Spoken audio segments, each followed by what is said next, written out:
నమస్కారం. ఏఎన్ఎన్ ప్రేక్షకులకు స్వాగతం. నేను మీ లక్ష్మీనాగ్ నరహరిశెట్టి. మరి దసరా నవరాత్రులు ఏవైతే శరన్నవరాత్రులు జరుగుతున్నాయో మనం నిన్న 4వ అలంకారం అయితే చూసాం. ఈరోజు మరి 5వ అలంకారంగా అమ్మవారిని ఏ రకంగా అలంకరించబోతున్నారు, మరి ఆ అమ్మవారి యొక్క విశిష్టత వైభవం తెలుసుకునేందుకు మనతోటి ఇప్పుడు అందుబాటులో ఉన్నారు శ్రీ శ్రీ శ్రీ రవిచంద్ర శర్మ గారు. ఆయనతో మాట్లాడదాం. నమస్కారం గురుగారు. శ్రీమాత్రే నమః. శ్రీమాత్రే నమః. సదానంద సమారంభాం మదనానందదీపితం శ్రీకృష్ణమాధవోపేతం గురుమండలమాశ్రయే శంకారూపేణ మచ్చిత్తం పంకీకృతమభూద్యయా కింకరీయస్య సామాయ శంకరాచార్యమాశ్రయే. శ్రీమహాగణాధిపతయే నమః. శ్రీమహాసరస్వత్యై నమః. శ్రీగురుభ్యో నమః. శ్రీ గురుభ్యో నమః. గురువుగారు, 4వ అలంకారంగా కాత్యాయని దేవి గురించి మనం నిన్న మాట్లాడుకున్నాం. మరి ఈరోజు శరన్నవరాత్రుల్లో 5వ అలంకారం. మరి అమ్మవారు ఏ అలంకారంలో మనకి దర్శనమిస్తారు? ముందుగా ప్రేక్షకులందరికీ కూడా దుర్గా శరన్నవరాత్రి మహోత్సవ శుభాకాంక్షలు మరియు అమ్మవారి యొక్క సంపూర్ణమైనటువంటి శుభ ఆశీస్సులు. ఈ దుర్గా శరన్నవరాత్రి మహోత్సవాల్లో భాగంగా 5వ రోజు అమ్మవారు మనకి లలితా త్రిపుర సుందరిగా దర్శనమిస్తారు. అమ్మవారు ఈ యొక్క లలితా త్రిపుర సుందరి అనంటే శ్రీచక్రానికి అధిష్టాన దేవత. ఈ అమ్మవారిని మనం భక్తి శ్రద్ధలతో పూజించినట్లయితే మన ప్రతి పనిలో కూడా అమ్మవారి అనుగ్రహం చేత దాంట్లో విజయం సాధిస్తాము. అంటే గురుగారు, అమ్మవారి యొక్క అవతారం, ఈ లలితా త్రిపుర సుందరి యొక్క అమ్మవారి యొక్క అవతారం ఎలా వచ్చింది గురుగారు?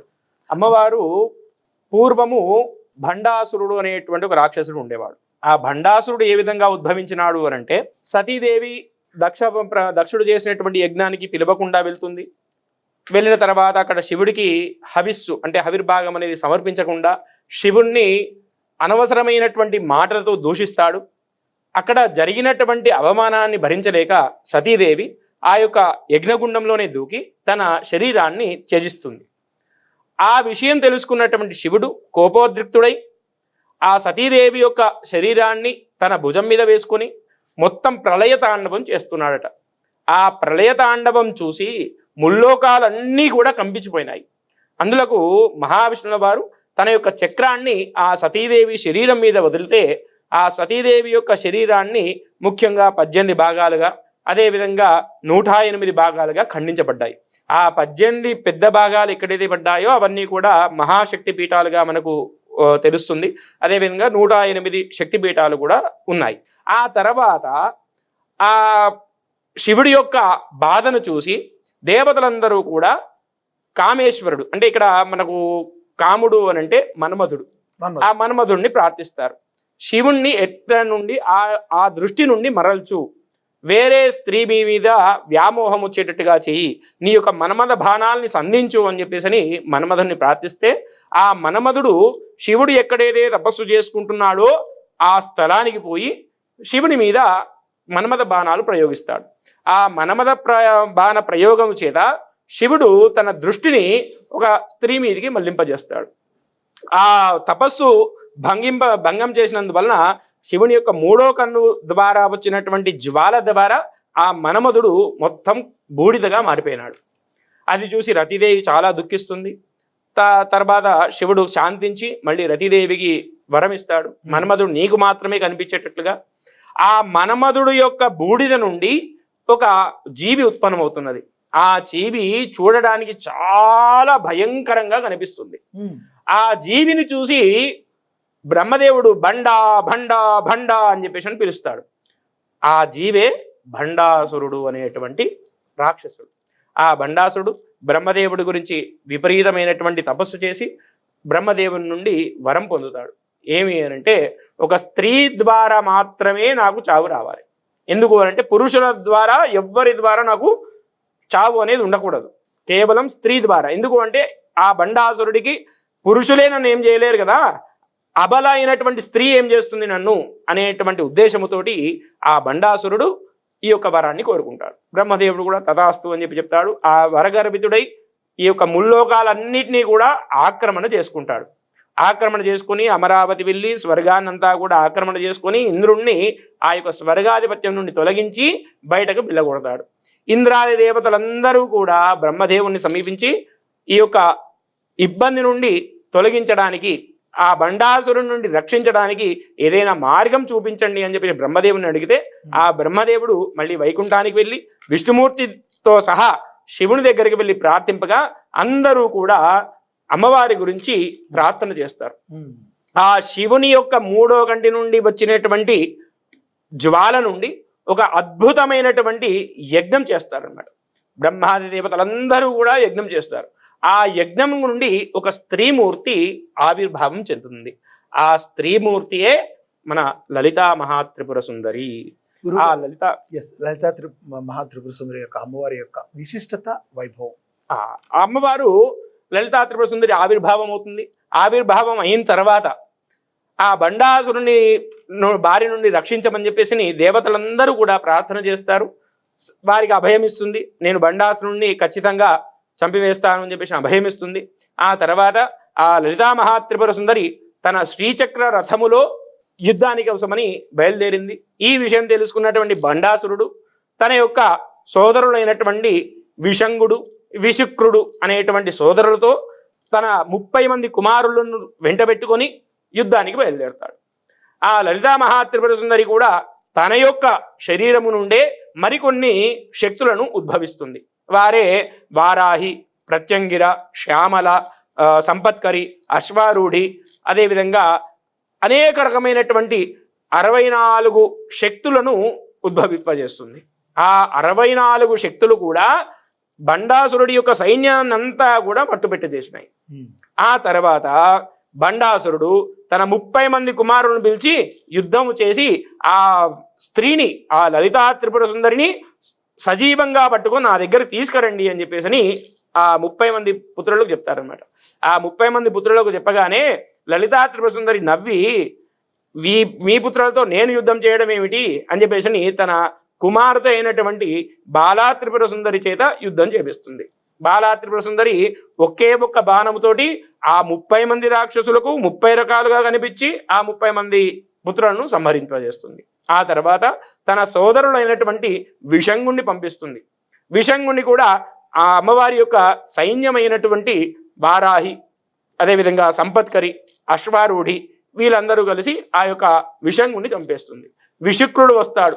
తన 200 అక్షోహీనుల సైన్యం తీసుకొని విశుక్రుడు వస్తాడు. విశుక్రుడు వచ్చి యుద్ధం చేస్తున్న సమయంలో ఆయనకు ఒక ఆలోచన వచ్చింది. ఏమిటి అంటే, ఈ శక్తులన్నీ కూడా చాలా ఘోరంగా విజృంభిస్తున్నాయి కదా, వీరి యొక్క శక్తిని స్తంభింపచేయాలి అని చెప్పేసి తాంత్రిక విద్య ఒకటి ప్రయోగించి ఆ తాంత్రికంగా ఒక యంత్రాన్ని తయారు చేసి ఆ యుద్ధ భూమిలో పడేస్తాడు అన్నమాట. ఆ యుద్ధ భూమిలో పడేసినటువంటి ఆ యంత్ర ప్రభావం చేత అమ్మవారి యొక్క సైన్యం అంతా కూడా స్తంభన అయిపోయింది. స్తంభన అంటే ఎక్కడికి కూడా జరగకుండా అదే స్థానంలో ఉన్నారు. వారికి ఉన్నటువంటి విద్యలన్నీ కూడా మర్చిపోయారు. ఏ అస్త్రానికి ఏ మంత్రం చెప్పాలో అనేటువంటి విషయం కూడా మర్చిపోయారు. అది తెలుసుకున్నటువంటి లలితా త్రిపుర సుందరి తన భర్త అయినటువంటి కామేశ్వర రూపం దాల్చినటువంటి శివుడు కామేశ్వర రూపం ధారించినటువంటి శివుణ్ణి చూసి నవ్విందట. ఆ నవ్వగానే ఆ నవ్వు నుండి మహాగణపతి వారు వచ్చారు. మహాగణపతి వారు ఆ యొక్క యుద్ధ స్థలములో ఎక్కడైతే ఆ యంత్రాన్ని దాచిపెట్టాడో ఆ యంత్రాన్ని తన దంతాలతోటి మొత్తం కొరికి నాశనం చేస్తాడు. ఎప్పుడైతే ఆ యంత్రం నాశనం అయిందో మళ్ళీ అమ్మవారికి ఈ యొక్క శక్తులన్నీ కూడా గుర్తొచ్చి ఆ విశుక్రుడు అనేటువంటి రాక్షసుని సంహరింపజేస్తాడు. ఆ తర్వాత భండాసురుడు ప్రత్యక్షంగా లలితా మహాత్రిపుర సుందరితో యుద్ధం చేస్తాడు. ఆ లలితా త్రిపుర సుందరి ఆ భండాసురుణ్ణి చంపివేస్తుంది. అంటే ఇక్కడ ఏమిటి అంటే, దుష్టులను శిక్షింప చేయడము అనేటువంటిది ఈ యొక్క లలితా మహాత్రిపుర సుందరి అవతారం యొక్క ముఖ్య ఉద్దేశం.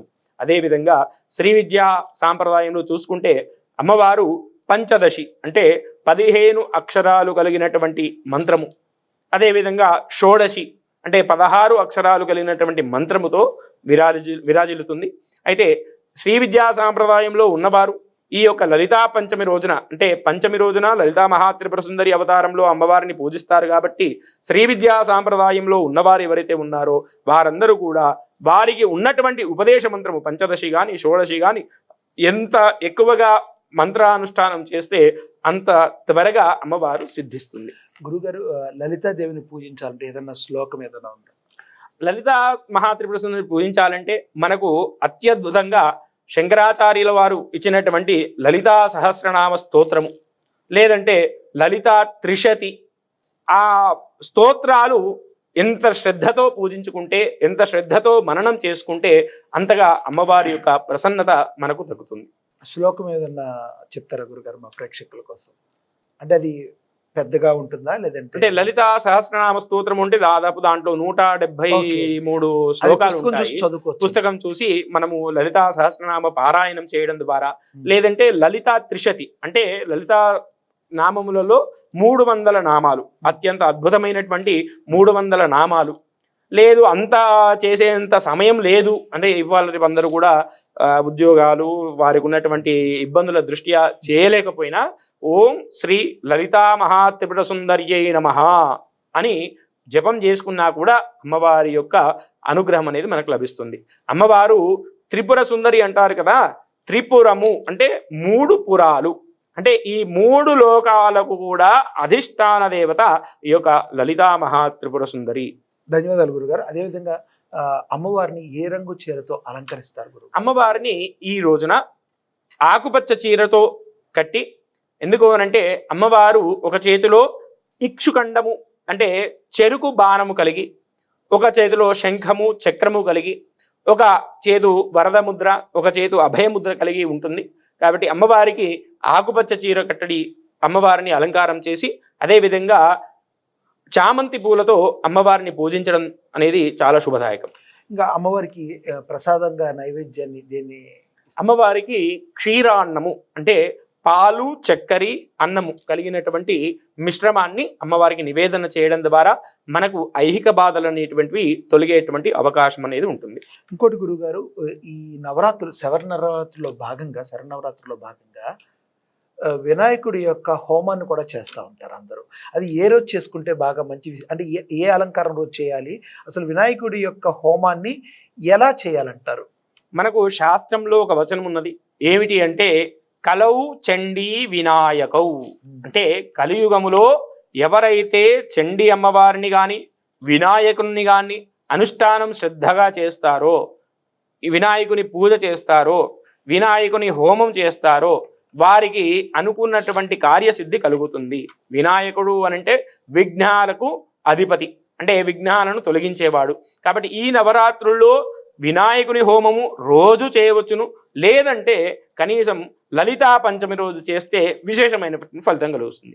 ఎందుకు లలితా పంచమి రోజే చేయాలి అనంటే, ఇంతకుముందు చెప్పినటువంటి అవతారములో ఒక ఘట్టము ఏమిటి అంటే, ఆ విశుక్రుడు అనేటువంటి రాక్షసుడు తాంత్రిక విధానంలో ఒక యంత్రాన్ని తయారు చేసి యుద్ధభూమిలో వదలడం ద్వారా ఆ అమ్మవారి యొక్క శక్తిసేన మొత్తము తమకున్నటువంటి విద్యలన్నీ కూడా మర్చిపోయి స్తంభింపబోతారు. దానికి తొలగించడానికి ఆ లలితా మహాత్రిపుర సుందరి అమ్మవారు చిన్న చిరునవ్వు ద్వారా మహాగణపతి వారు వచ్చేసి ఆ యొక్క యంత్రాన్ని తన దంతాలతో కొరికివేస్తారు కదా, కొరికివేసి ఆ యొక్క యంత్రాన్ని నాశనం చేస్తారు కదా. ఆ విధంగా గణపతి ఉద్భావం అయింది. కాబట్టి ఈ లలితా పంచమి రోజున వినాయకుని యొక్క హోమం చేయడం ద్వారా కూడా మనకు ఉన్నటువంటి విఘ్నాలను తొలగించుకోవచ్చు. చివరిగా చెప్పండి గురుగారు, లలితా త్రిపుర సుందరి దేవిని పూజించడానికి భక్తులు ఎటువంటి నియమ నిష్టలు పాటించాలి? దుర్గా శరన్నవరాత్రి మహోత్సవాల్లో భాగంగా ఈ 9 రోజులు కూడా అమ్మవారు ఒకరే, కానీ మనము 9 రూపాలుగా అమ్మవారిని కొలుస్తున్నాము. ఎందుకు అనంటే అమ్మవారు ఒక్కొక్క రూపములో కొంతమంది రాక్షసులను సంహరింపజేశారు. ఆ రాక్షసులు అనంటే ఇక్కడ ఏమిటి అంటే మనలో ఉన్నటువంటి మాలిన్యం, అంటే చెడు ప్రవర్తనలు, అదేవిధంగా చెడు ఆలోచనలు, ఇవన్నీ కూడా రాక్షస ప్రవృత్తి. చెడు అనేది రాక్షస. ఇక్కడ నవరాత్రి ఉత్సవాలు చేయడము అనంటే ఏమిటి అంటే చెడు మీద మంచి ఏ విధంగా గెలిచింది అనేటువంటిది మననం చేసుకోవడమే. కాబట్టి మనలో ఉన్నటువంటి చెడు మాలిన్యాలు తొలగించుకోవడానికి, మంచి అనుష్ఠానం చేసి అమ్మవారి యొక్క అనుగ్రహం తెచ్చుకోవడానికి ఈ 9 రోజులు కూడా చాలా విశేషమైనటువంటి రోజులు. మరి ఏమి చేయాలి, ఏ విధంగా అమ్మవారిని అర్చించాలి అనంటే, ఉదయము సూర్యోదయం కంటే ముందే నిద్రలేచి కాలకృత్యాలు అన్నీ కూడా పూర్తి చేసుకుని శుభ్రమైనటువంటి వస్త్రాలు ధరించి అమ్మవారి యొక్క ఇంట్లో అయితే అమ్మవారి యొక్క ప్రతిమ కానీ లేదంటే ఏదైనా ఫోటో కానీ ఉంటే దాన్ని మంచిగా శుభ్రం చేసి అలంకరింపజేసి అమ్మవారికి సంబంధించినటువంటి ఏదైనా స్తోత్ర పారాయణం చేసుకోవాలి. ఎవరిని మన వేరే వాళ్ళ దృష్టిని అంటే వేరే వాళ్ళ పట్ల అమ్మవారు అనేటువంటి భావన కలిగి ఉండాలి. ఎవరినైనా కూడా అమ్మవారు ఏ రూపకంగా వస్తుందో ఎవ్వరు కూడా మనం ఊహించలేము. కాబట్టి ఎదుటి వ్యక్తిని అమ్మవారు స్వరూపంగా భావన చేస్తూ అమ్మనే మీతో మాట్లాడుతున్నట్టుగా భావన చేస్తూ మనం వారికి ప్రతిస్పందన అనేది తెలియజేయాలి. అదేవిధంగా సాయంకాలం కూడా మళ్ళీ అమ్మవారి చిత్రపటం దగ్గర కానీ అమ్మవారి యొక్క విగ్రహం దగ్గర కానీ మరొకసారి దీపారాధన చేసి మళ్ళీ అమ్మవారి స్తోత్రం లలితా సహస్రనామ పారాయణం కావచ్చు, లలితా త్రిశతి పారాయణం కావచ్చు, ఖడ్గమాల పారాయణం కావచ్చు, ఏదైనా అష్టోత్తరం కావచ్చు. మనకు చాలా అష్టోత్తరాలు ఉన్నాయి. అన్ని అవతారాల యొక్క అష్టోత్తర పారాయణాలు కూడా చేసిన అమ్మవారు సంతృప్తి చెందుతుంది. ఇక్కడ మనం చేయాల్సింది ఏమిటి అంటే ఏ స్తోత్రం చేస్తున్నాము, ఏ మంత్రం చేస్తున్నాము అనే దానికంటే కూడా ఎంత భక్తిగా అమ్మవారిని, ఎంత ప్రేమగా అమ్మవారిని మనం పిలుస్తున్నాము, అమ్మవారి నామస్మరణ ఎంత శ్రద్ధగా చేస్తున్నాము అనేటువంటి విషయమే ప్రాధాన్యత సంతరించుకుంది. అంటే అక్కడ పూజకి సంబంధించి ఆర్భాటంగా చేయాల్సిన అవసరం లేదు, లేదంటే ఎవరి శక్తి కొలది వాళ్ళు చేసుకోవచ్చు. ఖచ్చితంగా వారి శక్తి కొలది. అంటే మనకు తెలుగులో అంటూ ఉంటాం ఏమంటే చాప ఎంత ఉందో మనం కాలు కూడా అంతే జాపుకోవాలి అనేటువంటి నానుడిని ఉపయోగించి మనకు ఎంత శక్తి ఉన్నదో అంత అమ్మవారిని శ్రద్ధగా భక్తితో మనలో ఉన్నట్టుగా భావన చేస్తూ అమ్మ అమ్మ అని చెప్పేసి ఎవరు ఏ మంత్రము, ఏ స్తోత్రము, ఏ అష్టోత్తరం కూడా చదివేటువంటి అవకాశం లేనట్లయితే శ్రీమాత్రే నమః, శ్రీమాత్రే నమః, శ్రీమాత్రే నమః అని అమ్మవారి నామస్మరణ చేసినా కూడా అమ్మవారు ప్రీతి చెందుతారు. అదే సమయంలో గురుగారు లోభిత్వాన్ని కూడా ప్రదర్శించకూడదు కదా? లోభత్వాన్ని కూడా ప్రదర్శించకూడదు. ఆర్భాటాన్ని, లోభత్వాన్ని ఈ రెండు కూడా ప్రదర్శించకూడదు. మనకు ఏదేదే శక్తి ఉన్నదో ఆ శక్తి ద్వారా అంత సమయములో అమ్మవారి యొక్క నామస్మరణ చేయడం అనేది ఇక్కడ ముఖ్యం. ధన్యవాదాలు గురుగారు. అమ్మవారి యొక్క వైభవం, విశిష్టత గురించి, లలిత త్రిపుర సుందరి దేవి గారి గురించి చాలా చక్కగా వివరించారు. చూసాం కదా ఎంత చక్కగా లలిత త్రిపుర సుందరి దేవి యొక్క వైభవాన్ని, విశిష్టతను గురువు గారు చెప్పారు. మరి ఇది ఈరోజు అలంకరణ అమ్మవారిది. మరి రేపటి అలంకరణ ఏంటో అనేది మరి రేపటి దానిలో కలుద్దాం. అంతవరకు సెలవు. నమస్తే. శ్రీమాత్రే నమః. సర్వే జనాః సుఖినో భవంతు.